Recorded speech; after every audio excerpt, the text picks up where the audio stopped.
Today I want to experiment. I want to do something that I've never done before. I want to make oxtail stew. Once in a while when I'm in Costco, I'll look through the meat case, and sometimes you see something that they don't normally stock. It might be there for a month or two, and then you might never see it again. I was looking through the meat case one day and they had oxtails, which they don't usually stock, so I decided to buy some. This is a good opportunity to experiment with oxtail stew. It's getting toward winter time now in Southern California. The weather is starting to cool. We're getting into soup weather, so that's what I want to make today. I want to experiment with oxtail stew. What I have here is between 4.5 and 5 pounds, which is about 2 kilograms of oxtails that have been sectioned. From what I can figure out from the packaging, they look like 2 full oxtails. So I'm just going to season these very lightly with salt. I don't like to do too much salt. And then after I get a layer going here, I'll sprinkle it with some pepper and then add a second layer on top. Okay, so I want to put some freshly ground black pepper on there. And then what I have here is some flour in a flour duster. And I want to just lightly dust these pieces with flour before I brown them. I have the other tail to go. As I said, I'm just kind of working with one layer. And then I'll put the other layer on top and then salt, pepper, and flour those as well. So there are my oxtails, seasoned and floured. One of the recipes I researched said to use 2 tablespoons of all-purpose flour. I just dust them until they look like they're nicely dusted with flour. The next thing I need to do is to brown these. I've been heating an oven-safe casserole. This is a cast iron pan. And I'm putting in about 4 tablespoons of cooking oil. That's vegetable oil, corn oil I'm actually using. You could use pure olive oil if you want, not extra virgin olive oil that has a lower smoke point. Something with a high smoke point, like peanut oil. I'm using corn oil. And then what I want to do is I want to, in batches, I want to brown these tail pieces. I'm not going to be able to get them all in the pan at the same time, obviously. I want to brown them really well on all sides, and then I have a metal bowl to one side that I'll transfer these to as I do my next batch. There is all my oxtail. You can see how richly browned that is. It took quite a while, but I got it all nicely browned. The next thing that I want to do is cut up my vegetables. I'm going to be using a standard mirepoix of onion, celery, and carrots. These are going to braise in the liquid with the meat, and these are going to flavor the meat. I bought a second set of vegetables because after these have been cooking for 3 hours in soup, they're not going to have a lot of flavor left in them. So I'm going to strain the old vegetables out. I'll put in fresh vegetables and cook those right before I'm ready to serve. So right now I just need to kind of rough chop these up because these don't have to be fancy. They're just going to go into the pot and then be discarded later. Same thing with my celery. I have 2 stalks of celery here. You do want to wash these well because celery tends to hold mud and dirt. And then because I don't really care what these vegetables look like, I'm just going to make nice big pieces because again I'm going to just strain all of this out.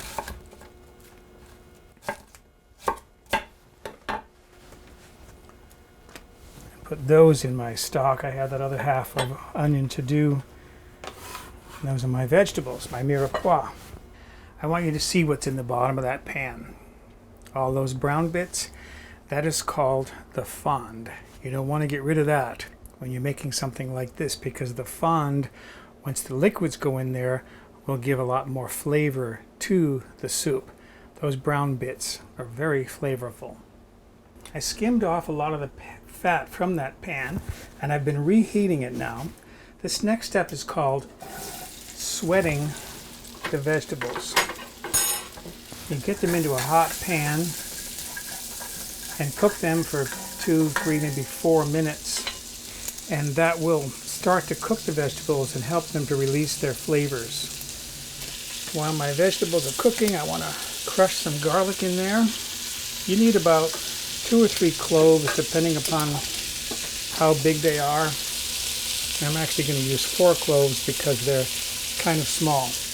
My vegetables now have been cooking for a few minutes, and you can see from the bottom of that pan that those vegetables, the moisture has lifted that fond, deglazed the pan. For some herbs, I'm going to put some parsley sprigs in there that I have, a couple of bay leaves.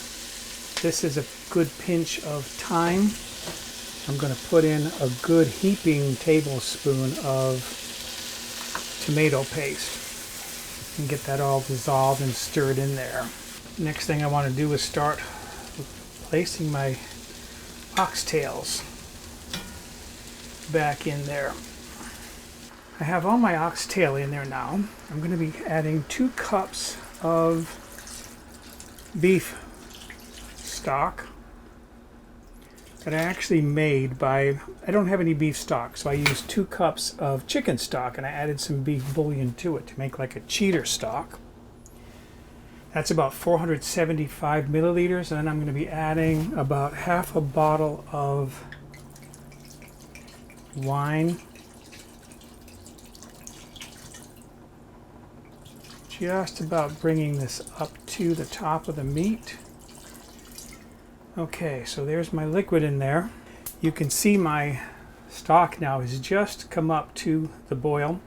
I have in the meantime heated my oven to 325 degrees Fahrenheit, that's 163 degrees Celsius. I'm going to put a cover on this and then place it in the oven and slow cook this, braise this for 3 hours. So now here is my stew out of the oven. Wow, look how dark that is.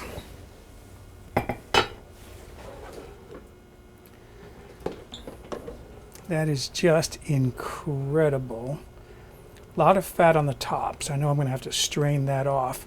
After 2 hours, I did add another cup of stock. I felt as though it needed it. And what I want to do is just kind of pull down from underneath and get some broth out. Just taste that broth. See what I've got here. Wow, that's very nice. Yes, that's really good. It doesn't have a really strong flavor. What I'm going to do next is, using a big strainer here, I'm going to take out my pieces of beef. This is going to be a bit of a challenge. I want to strain this liquid, and then I want to get some of the fat off the top. I got all the meat out. Now what I want to do is get all those vegetables out. They've been cooking for 3 hours. I tasted one of those carrots. It hardly has any flavor at all. So I want to get out most of that. And then I'm going to chop fresh vegetables and put that in there. And I'm also going to add another 1 or 2 cups of stock to this pan because I really want the soup. I like the idea of having a lot of soup. Now I'm thinking probably the best way to eliminate fat is just to draw the soup off the bottom with one of these bulb basters.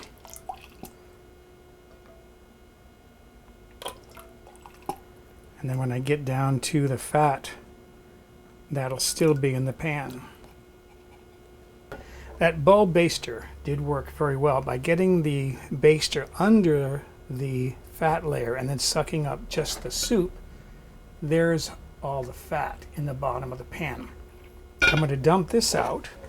I'm going to return my soup back to the pan. I have about 2.5 cups here, and I am going to add more stock. Then I'm going to put fresh vegetables in and cook those, and while those are cooking, I'm going to make some dumplings.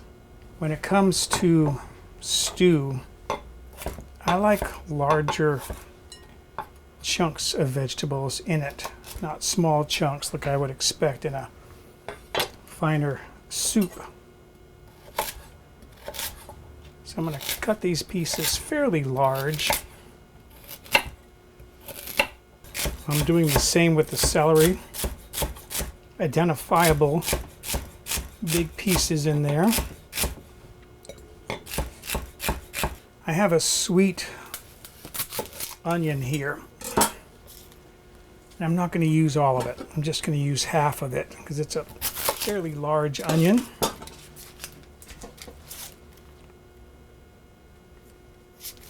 And again, larger pieces.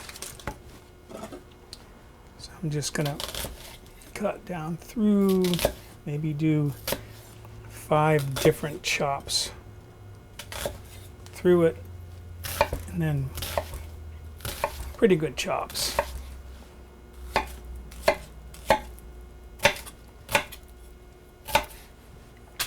And that's my onion. The last thing I want to add is 1 russet potato. Whenever my mom made beef stew, she always added potatoes. I can't imagine beef stew without potato. My soup, meanwhile, has come back up to the boil after adding 2 more cups of stock. So I'm ready to put my vegetables in, and while my vegetables are cooking, I'm going to make my dumpling batter. So what I have here now for my dumplings is 1 large egg. And by the way, the dumplings that I make are what my mom made, which is more like a quick bread. In some parts of the country, dumplings are more like a noodle. In other parts, they're more like a quick bread. This is what I grew up with. This is what I like. Make dumplings the way you like. I have 1/2 cup of buttermilk, if I measured that correctly. And then I'm putting in about 3 tablespoons of butter at room temperature. And I'm going to break that up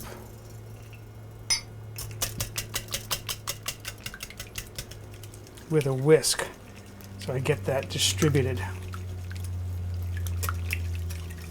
Okay, and then I have 1 cup, which is about 5 ounces, 172 grams of all-purpose flour, 1/2 teaspoon of salt, and then finally 1/2 teaspoon of baking soda. Then I'm going to blend all this together. And you can, if you want, it's optional. You can grind some black pepper in there. And that is my dumpling batter. My vegetables, as you'll see there, are boiling away. Those are not tender yet, but they're getting there. And I want to get my meat back in so this heats back up again. It's been sitting out for a while. That is a nice full pot of soup. Now, my vegetables are near getting soft, so I want to put my dumpling batter in there. I'm using an ice cream scoop because I think that makes nice dumplings. Going to put my cover back on and then let that sit for about 10 minutes. My soup is done. I want you to see what it looks like with the dumplings in there. Beautiful. I'm going to set this aside and then plate it and taste it. All right, I want to get a couple of my pieces of oxtail onto that plate. Look at the size of that. That is just beautiful. Put a dumpling on the side. Place the dumpling right there. And then I want to get in with a ladle and ladle out some soup and some vegetables.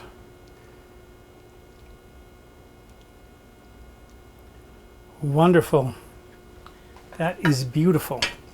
Clean my plate up and then see what that tastes like.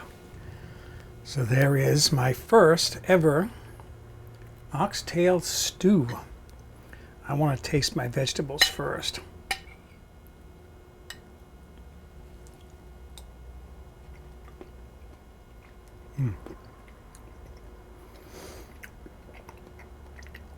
See, by putting fresh vegetables in rather than using the vegetables that cooked for 3 hours, it has such a nice flavor to it. The vegetables have such a nice flavor. My buttermilk dumpling. Oh yeah, I love those dumplings. And finally some of my oxtail.